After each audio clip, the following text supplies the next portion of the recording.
And welcome back. Our next conversation is all about birds once again. This time we're talking about raptors. I have been joined in studio by Sarah Mann. She is the founding member of the Belize Raptor Center. Correct. Good morning. Hi, good morning. Good morning, How Sarah. I'm good. So we're talking about poisoning and dealing with this issue of bird eradication in that manner. Let's start there. What have you been seeing and perhaps what are the patterns or the trends here in Belize where that is concerned? Okay, because at the Raptor Center, we do a lot of rehab, right? Rescue, rehab, release. In the last 3 to 5 years, we've seen an increase in birds that are actually coming in with the inability to clot. So their blood's not clotting when we're doing, blood draws or placing catheters. And so that means that the birds have been eating anticoagulants. So that's like your common rat poisons. So yeah, we are seeing it being affected in raptors, but also it affects all wildlife. So in the wild, everything does eat rats, right? So your foxes, your grison, down south coyotes, jaguarundis, ocelots. So for the purpose of our viewers, Sarah, explain to them what types of birds are raptors? What species of birds include raptors? Raptors are, it means rapture, which means to seize, grab, and to carry off. So anything that hunts with its feet. This is a really good example right here. Put it up. This is our little portable barn owl. So owls, hawks, eagles, falcons, vultures, all of those are raptors, so birds of prey. So we find that perhaps in certain parts of the country, people try to, deal with pests. You describe them as such, right? So we use pesticides like rat poison and stuff like that. Yes. How does that then translate from what we're doing at home to these particular animals? Okay. For example, let's bring up a really common one that I always, when I do my booths and stuff, I always talk to people like, what do you use at home? And they say Ramic. Ramic tends to be a really popular rodenticide. The thing is, though, is Ramic is a first generation.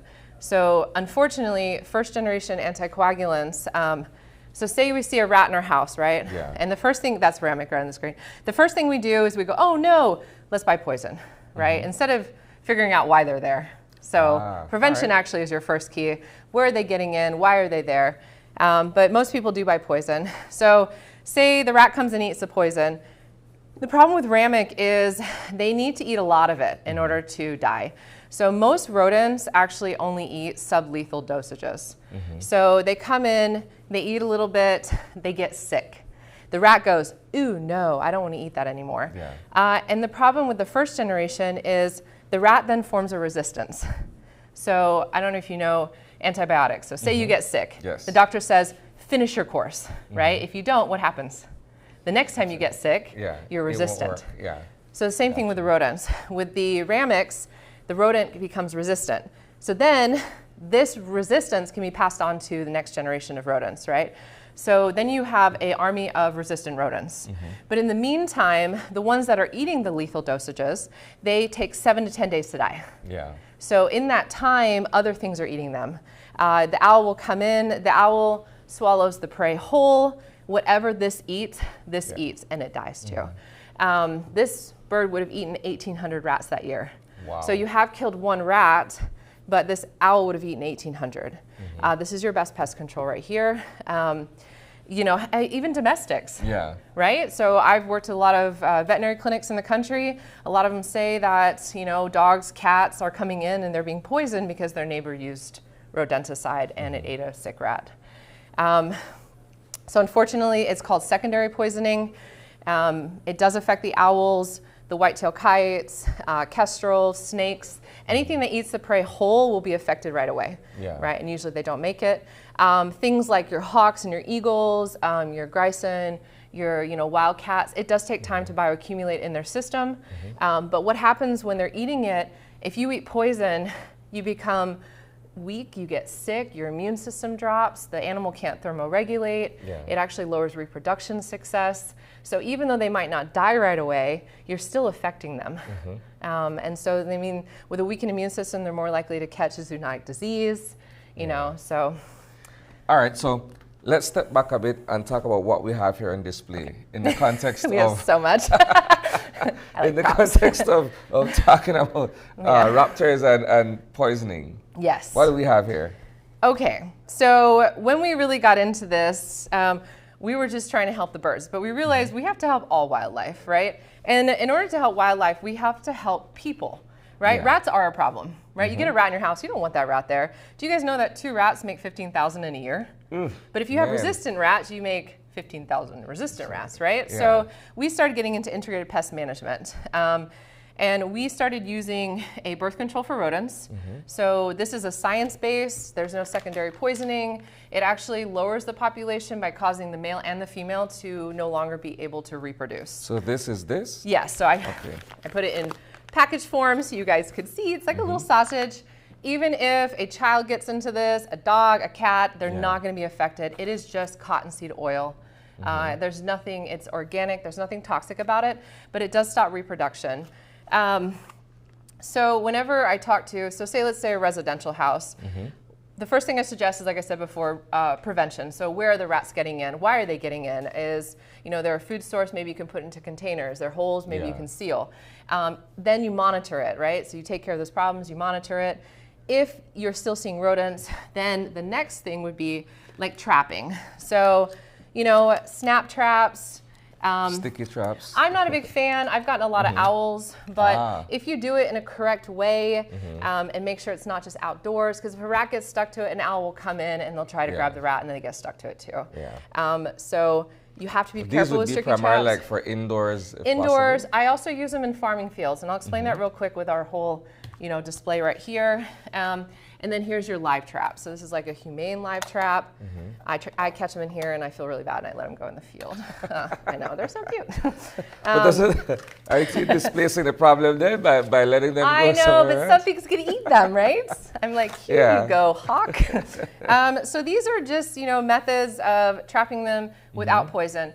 If you're still having a problem, that's when we get more into our chemicals. So instead of chemicals, like stuff like this is terrible. This is actually illegal here, and I keep finding it in stores. It's called Delrat. It is actually banned in the United States. Wow. It's a really bad product. It contaminates the soil. It contaminates groundwater. So this is Delrat, but then at the common grocery store you'll find I've been finding Clarat. it, but the Pesticide Control Board has been taking these up because they're not legal here, and it is really damaging for our wildlife and for people. This is a really bad chemical. I just brought that as an example. Don't use this.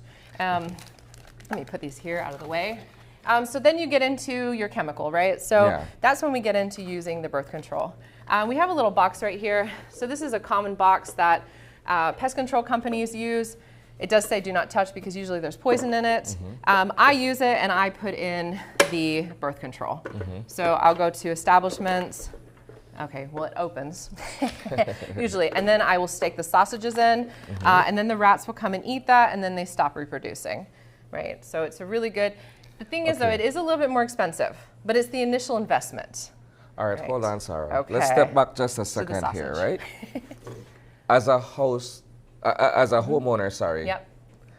I'm not trying to put the rat on birth control. I'm trying to get rid of the rat altogether. I know. This is a really hard one to explain because people are like, it doesn't die.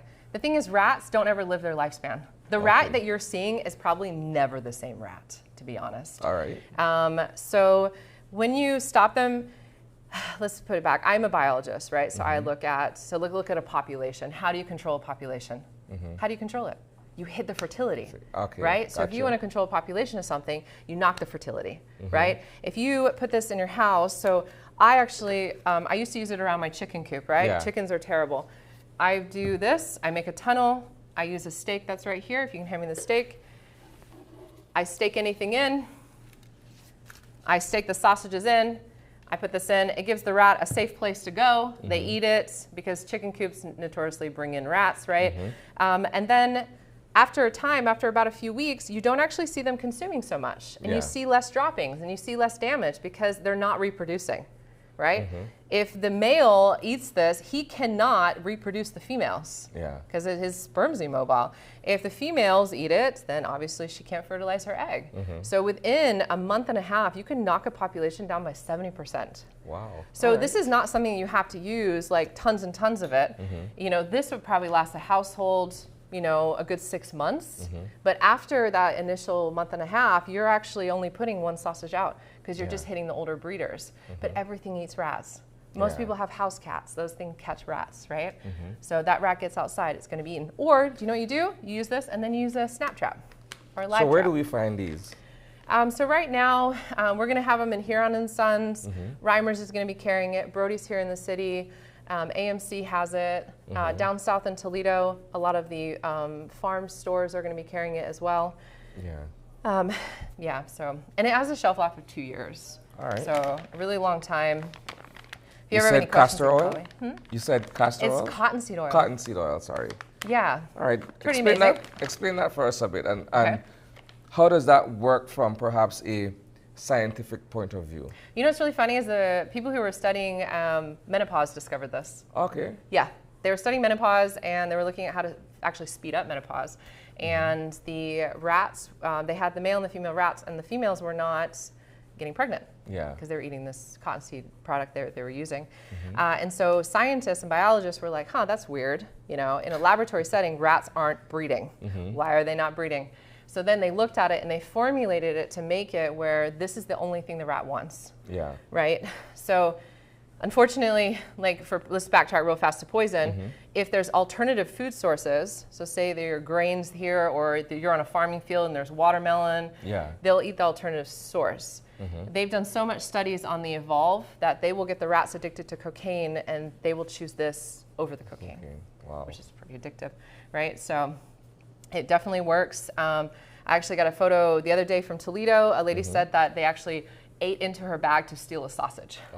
And she said, the rats are enjoying not being pregnant. And I said, yes, they do love it. So it is very palatable, but like I said, over time you'll use less and less. All right, Sarah, while we have you here, what is this thing? Okay, so real quick, I really want to cover barn owls. So I work a lot with the farming industry. If I can just clear this, I want to show you this real fast, if that's okay.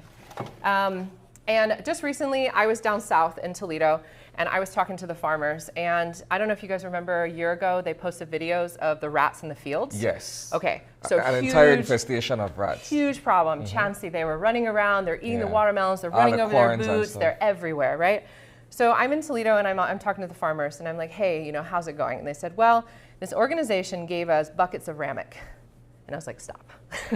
Please don't use it. Because as we know now, the rodents become resistant, right, to the to the poisons. And then when they come to plant in April, May, they're going to have more rats. And these rats are going to be resistant, and they're going to have less predators. Yeah. So I have formulated and created a barn owl box. This is actually a habitat box. It's easy to make, so you just get road culverts. I use these because they're double insulated, and as we know here, we have Africanized bees. Yeah. They don't attach to this. So what I do is I create the box, I drill in drainage here, I use recycled wood, and I make a shelf. So here you can actually see the shelf here. So the barn owls actually have somewhere to sit. Inside I do put a mat, and then I install this in fields, I install it at houses. Here's kind of a little example on the table of, we made little Lego figures of how this actually looks. So you install it to, you know, you can just get... like an overhang like this? Yeah, just like this, a piece of wood and overhang, and then I poly strap it. You can use the ropes that you tie stuff down to your car with. But this barn owl family will eat 8,000 rats a year. Okay, you get a family of barn owls in there, and they will come because barn owls are cavity nesters. They will nest where the food is, right? So if you have a farming field and you have rodents, you have barn owls hunting that field anyway. If you give them habitat, they will nest there. So then you have biological control. So. All right, let's go back a bit again. Yes. All right, so we're using what happened in Toledo last year as, say, our case study, right? That's our case. That's our pilot project. All right, so has this proven effective in terms of being able to reduce the numbers in those farms? So we're actually just starting that right now because they said that I sent Evolve down, right? So they were starting to use that. We didn't have enough products coming in, so then another organization came in and said, no, you need to poison these rats or you're going to have a bigger problem with rats. So now I'm working a lot more in Toledo with the Ministry of Agriculture. Like I'm down there with them and I'm working with these farmers. So this is just starting as a pilot project. Gotcha. I do have a success project at Valley of Peace Limited. You guys are aware that sugarcane industry. Yeah. Within a year's time, I put up 9 barn owl boxes. They went from 12% crop loss to 2. Wow. In a year.